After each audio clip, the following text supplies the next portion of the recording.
عزیزان، حالتون چطوره؟ امیدوارم که حالتون عالی باشه. خیلی خوش برگشتید به چنل پریفان میوزیک. بنده هم که سینا، بنده هم که پریسا. برگشتیم خدمتتون باز هم با یک سفر خاطر انگیز از یک بانوی ایرانی که توریستی رفته تاجیکستان و کلی اطلاعات قشنگ، کلی حسای قشنگ رو با ما به اشتراک گذاشته. آدم لذت میبره این مسافرهایی که میرن به یک کشور، به یک مکان و فکرشون رو میگن، نگاهشون رو میگن، آدم حسابی لذت میبره. خلاصه در سریال پایتخت هم همون جوری که بازیگر نقش اول میگفت تاجیکستان خوبیش برای ما ایرانی‌ها اینه که وقتی بریم اونجا زبانو کامل فولیم. میگفت خب زبان نمیخواد، اونجا فارسی رو صحبت میکنن. میگفت خب همونو میگم دیگه. خلاصه که بریم از این فرهنگ زیبای مشترک استفاده کنیم و لذت ببریم و عشق کنیم. خلاصه اگر دوست دارید که از ما حمایت کنید، حتما لایک ویدیو رو بزنید، چنل رو سابسکرایب کنید، ما رو هم به دوستاتون معرفی کنید.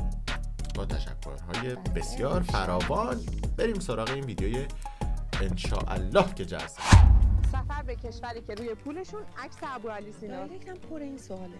زینب جان، حالا تاجیکستان ارزش رفتن داره؟ باید بگم به عنوان یک ایرانی هر جای دنیا رو هم که گشته باشی، سفر به تاجیکستان برای تو یه سفر متفاوت. سفر به قطعه‌ای از اروپا تو قلب آسیای مرکزی. من اگه جای شما بودم حتما برای تعطیلات عید اینجا رو انتخاب می‌کردم. چون جشن اصیل و واقعی نوروز اینجاست و رئیس جمهورشون با برداشتن ویزا شخصا ایرانی‌ها رو دعوت کرده. حالا برای اینکه بدونید تور شما رو کجا میبره، عدد 5 رو برام کامنت کنید. بهترین تور رو از کجا بخریم؟ پیشنهاد من لستسکند یه سایتیه مثل تورود و دیجیکالا ولی در زمینه سفر. نه تنها تاجیکستان، هر جایی که خواستی سفر بری اول قیمت رو تو لستسکند مقایسه کن که خدای نکرده کلا سرت نره. امیدوارم سفر چشم بزرگوار.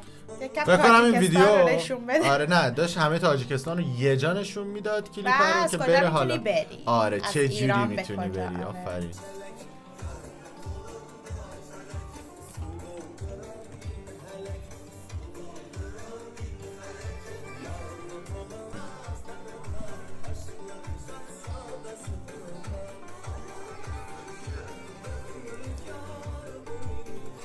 چه با مزه.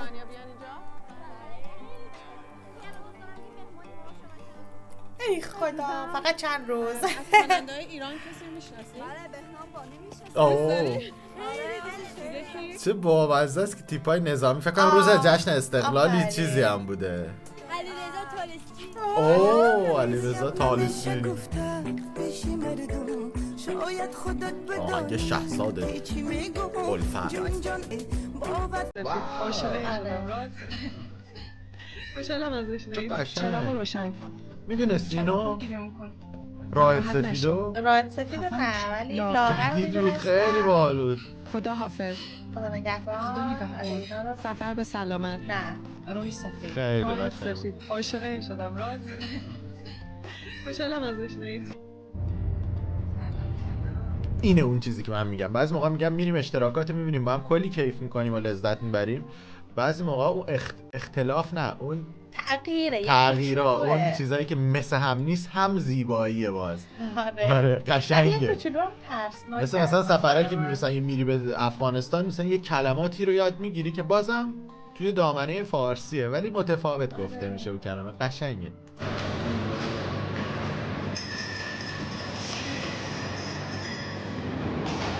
موزه است؟ شبیه موزه به نظر میرسه. ماشینت بودا؟ یکی دیگه سواره. آها اشکال نداره. بی ام رو دادی یکی دیگه برونه.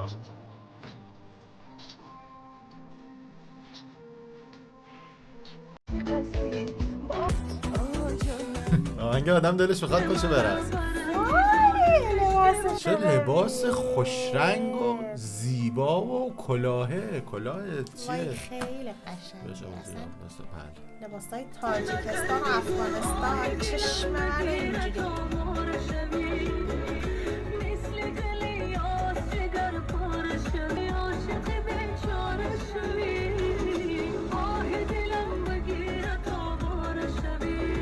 آفرین. دوست داری ایرانیا بیان اینجا؟ اینو دوستشون دارم. مهمان ما شبن چند روز. خیلی خوب. وای یه روزی میشه خیلی بیشتر از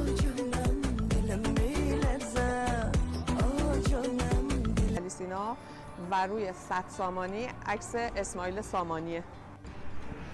ببینید ما یه چیزی داریم توی شهرسازی، تعامل مردم و شهروندان با ساختمان‌ها، با شهرسازی اون شهر.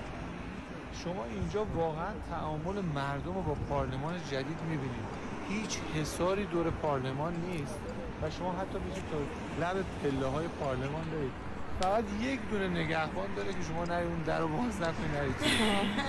تعامل خیلی زیباست، یعنی مردم توی این شهر زندگی میکنن با ببینید داره عکس میگیره ازتون.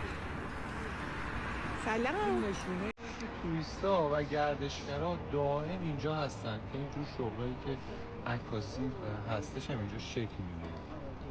این تعامل آقا در حالی که ایران سرده. این خیلی نکته مهمیه، خیلی و خدا رو شکر همیشه گفتیم بارون خوبه، بارون ملایم، بارون دوست بداری. مجسمه شاه اسماعیل سامانی نیست، کوروش کبیر نمیتونه باشه چون اونا دوتا شیره نمیدونم چون شاه اسماعیل سامانی اونه که اون توی میدونه هست که ایستاده. آره اون مجسمه بزرگ است. حالا این تندیسه یا داریوش یا کوروش کبیر مثلا. قبول کن از همون خامنش یعنی پریفان قبول کن. تاجیکستان در شهر دوشنبه هستیم. پشت سر من پرچم تاجیکستان و درفش کاویانی رو می‌بینید که سواستیکا شیر بالا رو در مرکز اون می‌بینید. در اینجا هم سمت راست گندم و سمت چپ پنبه، خورشید و کوهستان و کتاب. درود بر شما. اینجا تاجیکستان. خورشید و کوهستان و این کتاب. خونه‌های سفالی در آن دوره واسه نگاه داشتن محصولات‌های استفاده بود. مثل یخچال‌های امروزه اینها رو همواره زیر زمین خاک می‌کردن و بالای آنها رو با سرپوش یا با پوچه مخصوص می‌پوشوندن تا همون محصولات داخل آن کثیف نشه. همین شکلی قرار میدادن یعنی میخوابوندن. بله زیر خاک و زیر خاک که سرد هست و همون محصولات تا چند مدت در حالت سردی و خوب باقی می‌مونه. چه جالب. من اینجوری مقیاسش رو ببینید. این سیما یکی از بزرگترین شاعره‌های ادبیات کلاسیک فارسی تاجیک زیبانیسا است که او در عائله یعنی که پادشاهی تیموریان هند به دنیا آمده است و دختری شاه اورنگزیب بود.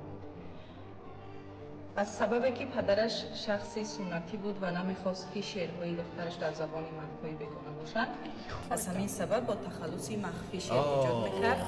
چه جالب. بعداً در یک شعرش اسم خود را یعنی نام خود را آشکار کرده میگوید که دختری شاهم ولیکن رو به فقر آوردم، زیب و زینت بس همینم، نام من زیبانیساست. اینجا کد میده به شنونده که آقا این منم، این همه سال دارم شعر میگم. خیلی سخته که شما یه هنری داشته باشی ولی به خاطر یه سری مشکلات فرهنگی و اینا مجبور شی و چقدر قشنگ که تو تاریخ ثبت میشی و میمونه اسمت. درباره پدرش بود تا آخر اون به شوهر نمیبراید و روایت یکی از شاعرانی درباره پدرش با نام ناصر علی با او دل میبندد و دو مصرع شعرم درباره زیبونیسا میخواند که غضب زیبونیسا میآید و در جواب زیبونیسا به او میگوید که ناصر علی به نام علی برده‌ای پناه ورنه به زلفقار علی بردم سرد. و تهدیدش هم کرده. قسم کرده. آره خیلی باحال بود، جالب بود. اینم بخشی از موزه و خلاصه قصه بسیار ادامه داری است.